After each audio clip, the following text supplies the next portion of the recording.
ન્યૂઝમાં આપનું સ્વાગત છે। સાણંદ ખાતે વિવિધ વિકાસ કાર્યોના ખાતમુહૂર્ત અને લોકાર્પણ કાર્યક્રમ યોજાયો।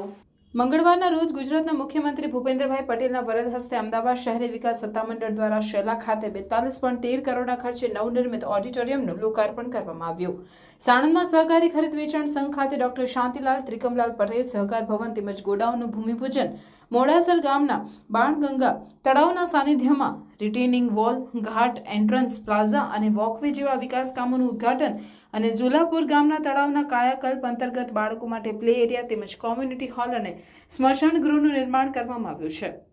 અમદાવાદ જિલ્લાના સાણંદ, બાવડા, વિરમગામ તાલુકાના નળકાંઠાના વિસ્તારોના 39 ગામોના ધરતીપુત્રોને સિંચાઈનું પાણી પૂરતા પ્રમાણમાં મળી રહે તે માટે 1429 કરોડના ખર્ચના પ્રોજેક્ટનું આયોજન કર્યું છે, જે અંતર્ગત પ્રથમ તબક્કાના 402 કરોડના કામોનું ખાતમુહૂર્ત સંપન્ન કરવામાં આવ્યું હતું।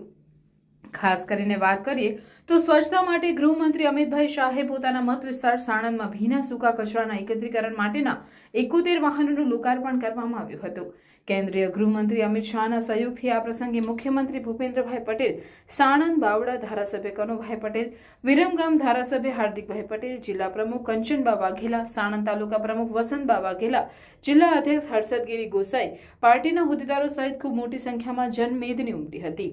બ્યુરો રિપોર્ટ ફઝલ ખાન પઠાણ સાથે Munna Vohra, crime reporters news, Sanand, Ahmedabad.